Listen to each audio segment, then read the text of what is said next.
Luna और लियो दोस्ती में जैसे चिपके रहते थे। दोनों को नई नई जगहें देखना बहुत पसंद था। एक धूप वाली दोपहर वे अपने घर के पीछे वाले बगीचे में खेल रहे थे। चलो घर के पीछे जंगल में घूमते हैं, लियो ने कहा।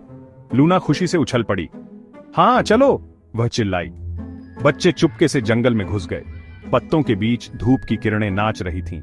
हवा में चीड़ की सुइयों और गीली मिट्टी की खुशबू थी। ये तो जादुई है, लूना फुसफुसाई। लियो ने आश्चर्य से आंखें फाड़कर सिर हिलाया।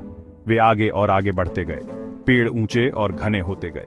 अजीब और खूबसूरत फूल जंगल के फर्श पर बिखरे हुए थे। लूना हंस पड़ी जब गर्मियों के आसमान जैसे नीले पंखों वाली एक तितली उसकी नाक पर आकर बैठ गई।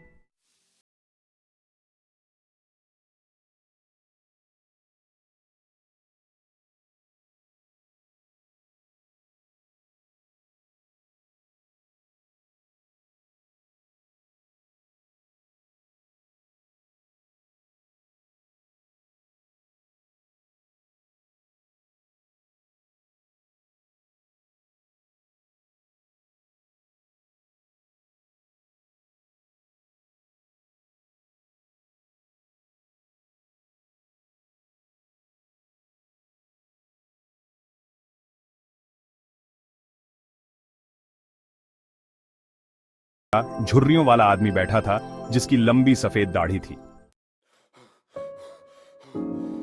नमस्ते, लूना ने डरते डरते कहा। छोटे आदमी मुस्कुराया। उसकी आंखें चमक रही थीं। फुसफुसाते जंगल में आपका स्वागत है बच्चों। मैं इस जंगल का रखवाला हूं। लियो और लूना हांफने लगे। आप बात कर सकते हैं, लियो चिल्लाया। बूढ़ा आदमी हंस पड़ा। बिल्कुल, मैं बात कर सकता हूं, लेकिन केवल उन्हीं से जो विश्वास करते हैं। अब मुझे बताओ, तुम यहां क्यों आए हो? लूना और लियो ने एक दूसरे को देखा। हम तो बस घूम रहे थे, लूना ने कहा। हमने फुसफुसाहट का पीछा किया। बूढ़े आदमी ने सिर हिलाया। जंगल उन लोगों से फुसफुसाता है जो सुनते हैं, लेकिन यह चुनौतियां भी पेश करता है। अपना रास्ता खोजने के लिए आपको मेरी पहेली सुलझानी होगी। लूना और लियो करीब आ गए। उनके दिल जोर से धड़क रहे थे। मेरी आवाज है, फिर भी मैं कभी बोलता नहीं। मेरी आवाज हवा में गूंजती है, पर कोई इसे सुन नहीं सकता। मेरा बिस्तर है, पर मैं कभी सोता नहीं। मेरा बिस्तर हमेशा तैयार रहता है, पर मैं कभी उसमें आराम नहीं करता। मेरा एक सिर है, पर मैं कभी रोता नहीं। मेरा सिर हमेशा ऊंचा रहता है, पर मेरी आंखों में कभी आंसू नहीं आते। मैं क्या हूं? बूढ़े आदमी ने पूछा। उसकी आंखें चमक रही थीं। उसकी आवाज में एक रहस्यमयी गहराई थी। लूना और लियो ने बहुत देर तक सोचा। उनके चेहरों पर उलझन साफ झलक रही थी। उन्होंने सुराग ढूंढते हुए समाशोधन के चारों ओर देखा। हर पेड़, हर पत्ता, हर छाया को ध्यान से देखा। मुझे नहीं पता, लूना ने कहा। उसके कंधे ढीले हो गए। उसकी आवाज में निराशा थी। लियो ने सोच समझकर अपनी ठुड्डी पर हाथ रखा। उसकी आंखों में एक चमक थी, जैसे कोई विचार उभर रहा हो। 1 मिनट रुको, उसने कहा। उसकी आवाज में उत्साह था। क्या ये नदी हो सकती है? बूढ़ा आदमी मुस्कुराया। उसकी मुस्कान में एक रहस्य छिपा था। बहुत बढ़िया। अब नदी के बहाव का अनुसरण करो और यह तुम्हें तुम्हारी अगली चुनौती तक ले जाएगी। उसकी आवाज में एक नई ऊर्जा थी। लूना और लियो ने बूढ़े आदमी को धन्यवाद दिया और एक धारा के किनारे चल पड़े जो इतनी साफ थी कि वे तल पर कंकड़ देख सकते थे। उनकी आंखों में एक नई चमक थी। पानी धूप में जगमगा रहा था और उसकी मधुर बड़बड़ाहट की आवाज हवा में भर गई। धारा की आवाज में एक संगीत था जो उनके दिलों को सुकून दे रहा था। जैसे ही वे धारा का अनुसरण कर रहे थे, वे एक दूसरे के साथ हंसते और बातें करते हुए चल रहे थे। उनके कदम तालमेल में थे और उनके चेहरे पर मुस्कान थी। अचानक वे एक चौड़ी उफनती नदी के पास पहुंचे। पानी की तेज धारा देखकर वे थोड़े चिंतित हो गए। अरे नहीं, हम कैसे पार होंगे? लूना रोई। उसकी आवाज में चिंता साफ झलक रही थी। लियो ने चारों ओर देखा और पास में एक गिरा हुआ लट्ठा देखा। उसकी आंखों में एक चमक आई। हम उस लट्ठे को पुल की तरह इस्तेमाल कर सकते हैं, उसने कहा। लूना चिंतित थी।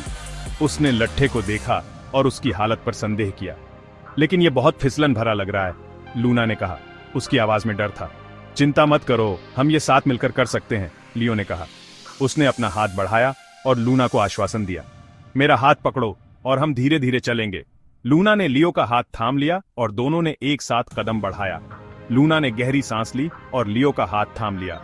उसने अपने डर को पीछे छोड़ने की कोशिश की। धीरे धीरे और सावधानी से वे लट्ठे के पार एक एक कदम करके आगे बढ़े। हर कदम के साथ उनका आत्मविश्वास बढ़ता गया। जब वे दूसरी तरफ पहुंचे तो वे दोनों राहत महसूस कर रहे थे और खुद पर गर्व कर रहे थे। उन्होंने एक दूसरे को देखा और मुस्कुराए। हमने कर दिखाया, लूना खुशी से चिल्लाई।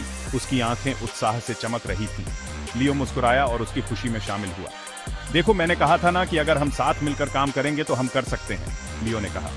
दोनों ने एक दूसरे को गले लगाया और अपनी सफलता का जश्न मनाया।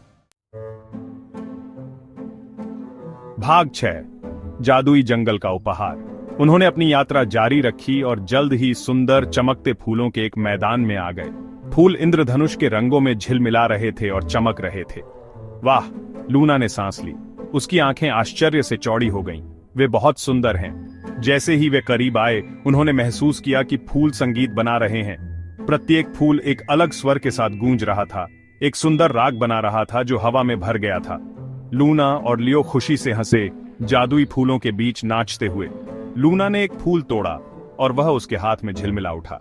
उसने उसे लियो को दे दिया। तुम्हारे लिए, उसने कहा। लियो मुस्कुराया और फूल को उसके कान के पीछे लगा दिया। यह सुंदर है, उसने कहा। धन्यवाद। भाग 7, घर वापस जाने का रास्ता ढूंढना। सूरज डूबने लगा। आसमान को नारंगी और बैंगनी रंगों से रंग रहा था। लूना और लियो जानते थे कि उन्हें घर का रास्ता खोजना है, लेकिन वे खो गए थे। लूना के गले में एक गांठ सी महसूस हुई। मैं घर जाना चाहती हूं, उसने कहा। उसकी आवाज कांप रही थी। लियो ने अपना हाथ उसके चारों ओर रखा। चिंता मत करो, हम अपना रास्ता खोज लेंगे, उसने आश्वस्त करते हुए कहा। उसने आसमान की ओर देखा। देखो, ध्रुव तारा है, इसका मतलब है कि हमें उस तरफ जाना है। उसने उत्तर की ओर इशारा किया। नए दृढ़ संकल्प के साथ उन्होंने ध्रुव तारे की दिशा का अनुसरण किया। जंगल और अंधेरा हो गया, लेकिन वे डरे नहीं। उनके पास एक दूसरे का साथ था और वे जानते थे कि वे घर का रास्ता खोज लेंगे।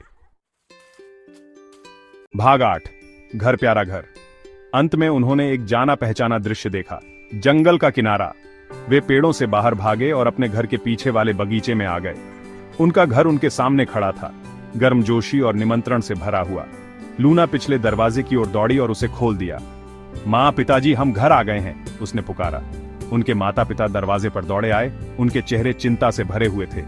लूना, लियो, तुम कहां थे? उनकी मां ने उन्हें गले लगाते हुए कहा। लूना और लियो ने अपने माता पिता को फुसफुसाते जंगल में अपने साहसिक कार्य के बारे में सब कुछ बताया। उनके माता पिता ने चौड़ी आंखों और मुस्कुराहट के साथ सुना। ऐसा लगता है कि आपका अच्छा रोमांच रहा, उनके पिता ने लियो के बालों को सहलाते हुए कहा। लेकिन सबसे महत्वपूर्ण बात यह है कि तुम सुरक्षित हो। भाग 9, अंदर का जादू। उस रात अपने गर्म बिस्तरों में लेटे हुए लूना और लियो अपने साहसिक कार्य के बारे में बात करना बंद नहीं कर सके। वे दोनों अपने रोमांचक अनुभवों को याद कर रहे थे और हर छोटी छोटी बात पर हंस रहे थे।